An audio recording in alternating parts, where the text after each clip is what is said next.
Hello sa ating lahat, and for today's video, tara samahan niyo ako dahil ituturo ko sa inyo kung paano magluto ng tokwat baboy na pwedeng pangkarenderya, pambaon, pambenta, at pwedeng panghandaan din. So una, meron tayo ditong tokwa na inislice ko siya sa dalawa, bali 10 piraso to. So ang gagawin natin dito ay ipiprito natin to. Kasabay na rin meron tayo rito mga sangkap na kailangan. Meron tayong hiniwang baboy na pork kasim. Pwede rin kayong gumamit ng yempo. So kinat ko siya ng pang minudo cut. Tapos ito tangkay ito ng kangkong. So yung mga dahon yan ginamit ko sa sinigang na baboy. Then yung tangkay hindi ko yan tinapon para magamit natin yan sa pagluluto ng tokwat baboy. Meron din tayo ditong kinchay, bawang sibuyas. Yung kinchay importante yan, pampabango, pampalasa. Then eto, ipiprito na natin to. So nakapag-ready na ako rito ng mainit na mantika. Isasalang ko na to sabay-sabay itong tokwa dahil marami naman itong mantika kaya lahat to ay ilalagay ko na para isang salangan na lang. So yung ganitong klase ng lutong ulam, kadalasan makikita nyo to sa mga karinderya, mga manay. Kaya isa rin to sa magandang pagkakitaan. Then sa isang pan, maglalagay tayo ng mantika para dito naman natin lutuin yung mga iba pang sangkap na pinakita ko sa inyo kanina. So dito, una nating ilagay, pagka mainit na yung mantika, ilagay natin yung baboy na nahugasan natin. So sasangkutsahin muna natin to dito. Hindi ko muna nilagay yung bawang at sibuyas. Baboy muna. So hahalu-haluin natin yan dito. Yung ganitong klaseng lutong ulam po, hindi naman to mahirap aralin. Madaling-madali lang kasi simple lang yung mga sangkap. So maglalagay tayo ng pampalasa. Meron tayo dito nga pamintang pino, then konting asin lang. Tapos haluin ulit natin. Ginagawa natin yung pagsasangkot siya para mas lalo pong kumapit yung mga pampalasa dun sa karne na sinasangkot siya natin or ginigisa natin. Syempre titignan din natin yung piniprito natin na tokwa. So dahil marami-rami tong piniprito ko, so hindi kaagad to mag-golden brown, pero kailangan hahalu-haluin din natin para maiwasan na masunog yung bandang ilalim. Balik na tayo dito sa ginigisa natin. Kapag mayroon ng marka ng pagka-golden brown gaya nito, itabi muna natin to sa gilid para maigisa naman natin yung bawang then yung sibuyas kanina. So, lagay muna natin yan sa gilid. Ayan. Pwede nyo namang tanggalin, pero ako hindi ko na yan tatanggalin para dire-diretso na lang.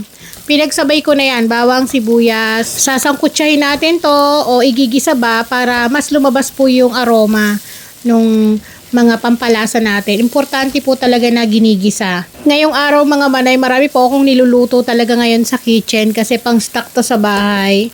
So, balikan natin yung piniprito natin dito sa kabilang lutuan. Maya-maya okay na to. Then dito naman sa sinasangkot siya natin. Multitasking to mga manay. So yan, kapag okay na, lumabas na yung aroma ng bawang sibuyas, ihalo na natin yung karne na nasa gilid. Then titimplahan natin to ng oyster sauce. So 2 pack po ng oyster sauce yung gamit ko rito. Yung maliit na pack mga manay. Yan, ito naman ay optional. So, pwede kayong magdagdag or magpalit ng mga pampalasa po na nakasanayan ninyo dyan sa bahay. Hindi naman kung ano yung mga ginagamit ko rito, ay yun yung gagamitin ninyo. Kung ano yung tingin ninyo na mas magpapasarap dun sa niluluto ninyo, mas mainam na yun na po yung gamitin natin. Sangkutsahin natin ng maigi para talagang kumapit dun sa karne yung mga pampalasa. Maglalagay din tayo ng Worcestershire sauce. Ayun. Nabubulol talaga ako pag ito yung gamit.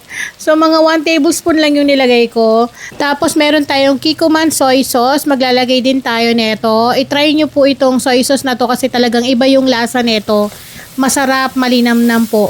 The best to sa mga panglutong ulam, mga panggisado. Yan. Sangkutsahin po natin ng maigi. So, hindi pa malambot yung karne natin dyan. Kaya maglalagay tayo ng tubig para mapalambot yan. Then, hihinaan natin yung apoy para dahan-dahan pong maluto at hindi naman mabigla. So, yan, hahaluin lang muna natin bahagya para naman maging pantay yung mga pampalasa na nilagay natin. Then, hayaan natin yan na kumukulo. Balik tayo dun sa piniprito natin. So, ito na nga at okay na, golden brown na. So, pwede na natin tong hanguin kasi hihiwain pa natin to maya-maya kapag malamig-lamig na. Disclaimer po kaagad para sa mga magsasabi na bakit hindi naka-gloves. Again, dahil mainit-init pa po itong inihiwa ko, At ito rin naman po ay para dito sa bahay. Kami-kami lang din po ng pamilya ko, mga anak ko ang kakain. So ayan, hinihiwa po natin ng maliliit, gaya din ng size dapat kung gaano kalaki yung karne natin. So itong 10 pieces na tokwa na pinirito natin ay saktong-sakto na po ito doon para sa ating lulutuin na tokwat baboy. Ngayon, balik na tayo dito sa ating pinapalambot na karne.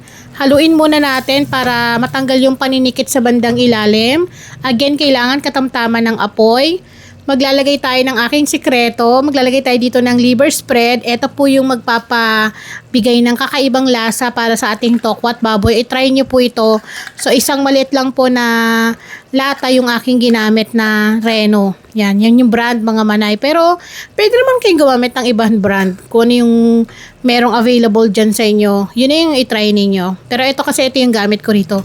Iba po talaga yung lasa. Tapos, durug-durugin natin yan. Para po habang hindi pa natin nilalagay yung tokwa na in-slice natin, madurog na kagad yung liver spread na nilagay natin. Kasi kapag nandiyan na yung tokwa at saka tayo nagdurog, kasama na rin madudurog yung tokwa. Ganyan po. So, mix lang po natin ng maigi. Then, kapag okay na, alam nyo nang nadurog na ng maigi yung liver spread na nilagay natin, saka naman po tayo maglagay ng konting sugar, 1 tablespoon. Yan po ay nagbibigay ng balance na tamis-alat sa ating ulam na lulutuin. Ito po talaga ay kailangan ilagay, pero kung ayaw nyo, bahala kayo, wag kayo maglagay, ganon. Pero kasama po talaga yan kasi ang tokwat baboy may palo ng konting tamis-alat. Meron din tayong black beans. Ito yung gamit ko. Isang pakete lang po nito yung ginamit ko. Tatanggalin nyo yung syrup ha, hindi kailangan yung syrup. Mismong black beans lang yung kailangan natin para dito. At pwede na po natin ilagay yung tokwa.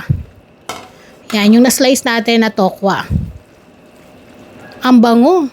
So, kung meron po kayong karinderya, maganda po itong pagkakitaan kasi malaki yung kita sa ganito dahil nga, magkano lang yung tokwa? Yung 10 pieces po, bili ko is 40 pesos lang. Marami na.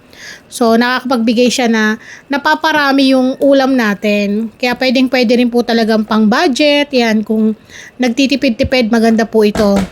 So, ilalagay na rin natin dito yung suka. Naglagay po ako ng 3 tablespoon ng suka para may palo ng konting asim. At the same time, para iwas panis yung ating tokwat baboy, pakuluan muna bago haluin. Then, dahan-dahan po ang paghalo para maiwasan din na madurog yung tokwa na nilagay na po natin.